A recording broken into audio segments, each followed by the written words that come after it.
વધુ એક વખત વીઆર મોલને બોમ્બથી ઉડાવી દેવાની ધમકી ભર્યો ઈમેલ મળતા અફરાતફરી. પોલીસે તાત્કાલિક આખો મોલ ખાલી કરાવ્યો. શહેરના ડુમસ રોડ પર આવેલા વીઆર મોલને વધુ એક વખત ઉડાવી દેવાની ધમકી ભર્યો ઈમેલ મળતા અફરાતફરી મચી જવા પામી છે. હાલ તો તકેદારીના ભાગરૂપે પોલીસ દ્વારા સમગ્ર મોલને ખાલી કરી દેવામાં આવ્યો છે. આ અંગે પ્રાપ્ત વિગતો મુજબ ડુમસ રોડ પર આવેલા વીઆર મોલના ઓફિશિયલ એકાઉન્ટ પર બપોરે 3 વાગ્યાની આસપાસ ધમકીભર્યો ઈમેલ મળ્યો હતો, જેમાં મોલમાં એક્સપ્લોઝિવ પ્લાન્ટ કર્યા હોવાનું જણાવ્યું હતું. આ મેલ બાબતે મોલ સંચાલકો દ્વારા પોલીસને જાણ કરવામાં આવતા તાત્કાલિક પોલીસ કાફલો ઘટના સ્થળે દોડી આવ્યો હતો.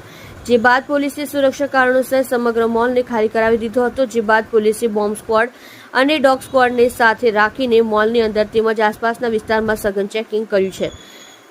આ બાબતે પોલીસ અધિકારીએ જણાવ્યું કે અગાઉ પણ આ પ્રકારનો મેલ મળી ચૂક્યો છે, જેમાં એપ્રિલ મહિનાના પ્રથમ સપ્તાહમાં પણ વીઆર મોલ સહિત 74 લોકેશનોને બોમ્બથી ઉડાવી મૂકવાની ધમકી આપવામાં આવી હતી. જે તે સમયે પણ પોલીસ અને બોમ્બ સ્ક્વોડની ટીમે સઘન ચેકિંગ હાથ ધર્યું હતું, પરંતુ કંઈ હાથ લાગ્યું ન હતું. આવા મેલ અલગ અલગ વીપીએન પરથી કરવામાં આવતા હોય છે, જેથી તેને મોકલનારની તપાસ સાયબર ક્રાઇમ ટીમ કરી રહી છે. ઉલ્લેખનીય છે કે આજે રક્ષાબંધનની રજા હોવાથી મોટી સંખ્યામાં લોકો ખરીદી કરવા માટે મોલમાં જતા હોય છે. એવામાં ધમકીભર્યા મેલના પગલે તાત્કાલિક મોલ ખાલી કરવાતા થોડા સમય માટે અફરાતફરી મચી ગઈ હતી.